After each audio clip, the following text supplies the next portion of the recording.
Hi guys, welcome back. So right now, most people are speculating on the court hearing, thinking this is absolutely the game changer for the share price movement, thinking that if LKCO wins the court hearing, the share price would go to the moon right away. And if LKCO loses, then we would lose everything. So everyone is building up a lot of anxiety towards this May 3rd court date and very eager to know what I think about this. First of all, I think something very important to point out here is that it is really not up to us to interpret the proof and evidence of the case and try to guess how much of a chance LKCO can win this case. Maybe it's not even up to the judge or the court to decide at this point.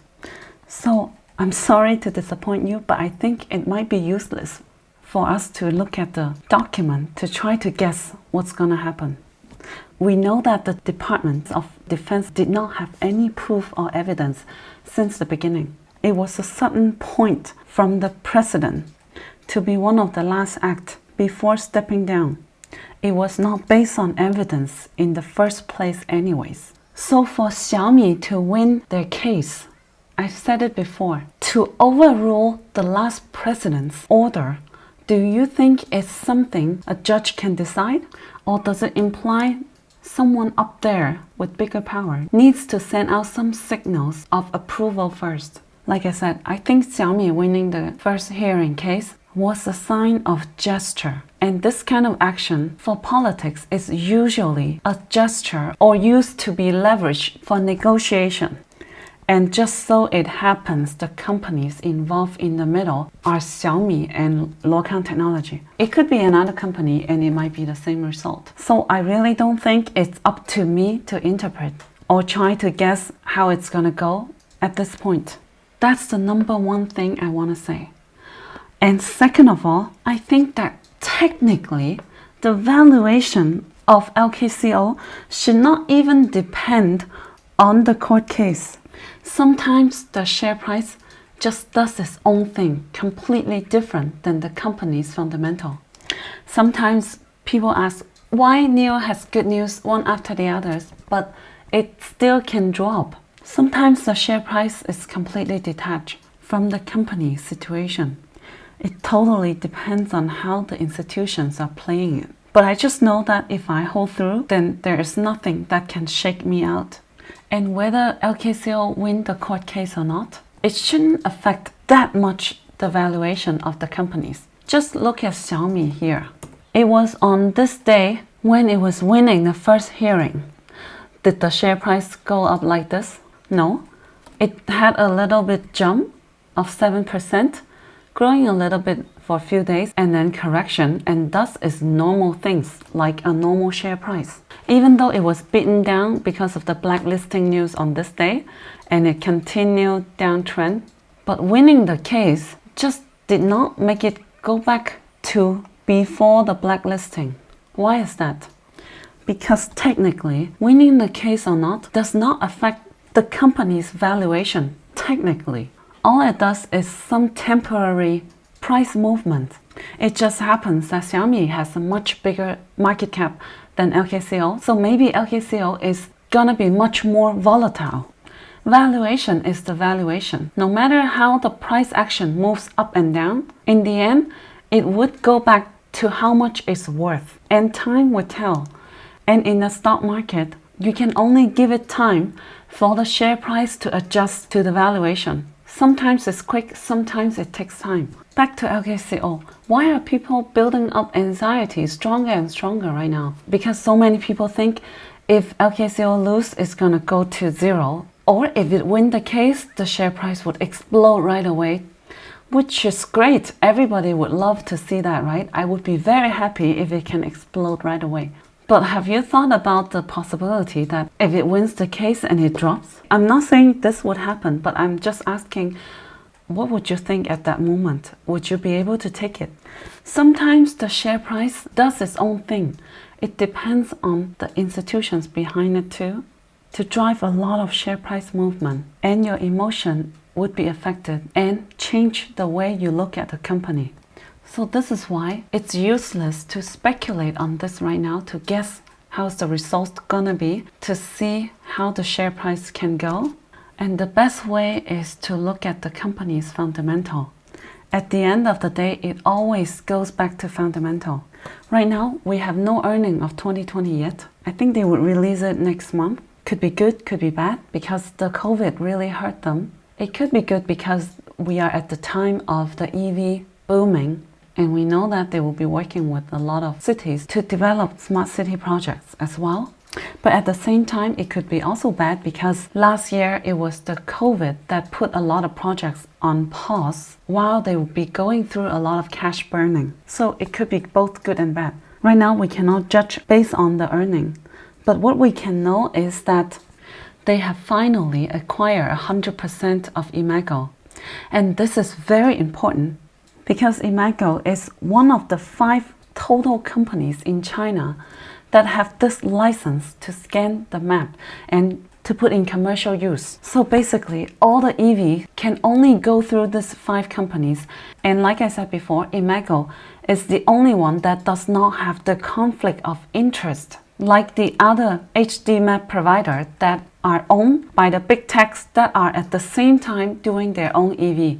So Imago does have a great advantage in working with EV right now, and they have a big market share for this part. So I think just the license alone should be worth more than their market cap right now, especially when we compare with NavInfo with the biggest market share of HD map in China and market cap of 33 billion yuan. But I do think that just Imago's license alone should be worth more than their current market cap of $498 million.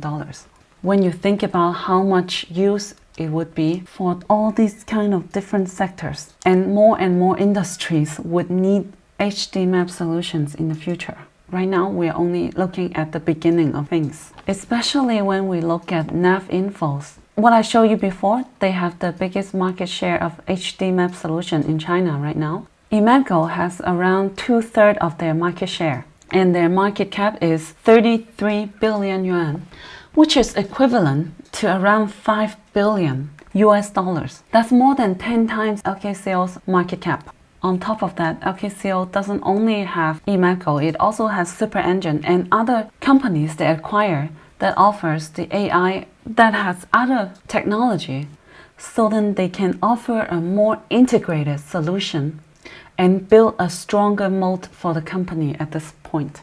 On top of that, I know that this technology would be in much bigger and bigger demand in the future in China for autonomous drive, for EV, for smart city, for Internet of Things, and so on. If you don't remember, you can go back to my previous videos about LKCO.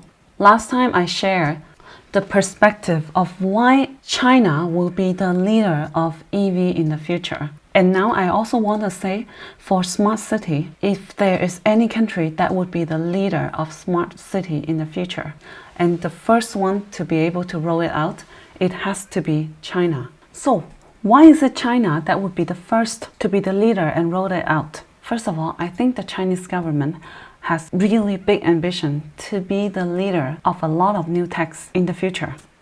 And second of all, they really have the biggest population, the most massive amount of data they can collect and already collected. On top of that, remember, privacy issue is really not a problem there. So they have much less concerns raised to be obstacles when developing new tech and put them in use. Third of all, I think we can all agree on the speed of infrastructure building in China. We have all witnessed how fast they can build things from zero, and smart cities require massive amounts of infrastructure. I don't think any countries can compete with this speed right now. And fourth of all, they really have the fastest decision making because obviously they don't need to go through the vote. They don't need to go through so much obstacle to pass the law, to put the new techs in use. So yeah, the new tech ambition, the massive data, fastest infrastructure building and decision making. It's why I am quite sure that China will be the first country to roll out smart city. And that's why I predict within the next few years, we're gonna see very big demand for the HD map solutions and also the spatial temporal data that Luokung technology provide. In my previous videos about LKCO, I have explained a lot about how the technology connect with the smart city already and also the whole ecosystem. I am very bullish on investing in smart city in China. I think this would be a game changer in the future. And I think most people have not realized that yet. We are quite early on this one. There's good and bad for this. Sometimes when you invest in something quite early, it's good you're on board early, so everything is cheap and a deal. But at the same time, it means that you need to be very patient because you are investing in the far future. So that is why, first of all, you need to be clear whether you're investing in this company for the long term or the short term and act differently.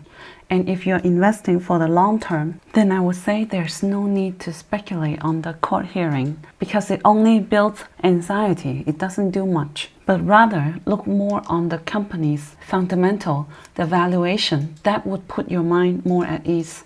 And also invest with what you can lose. Now, if you have enjoyed this video, please give me a big like and write me a great comment. And I will see you in my next video. That's it, guys. Hope you can find my videos helpful. Make sure you subscribe to my channel and give me a big like. Thank you.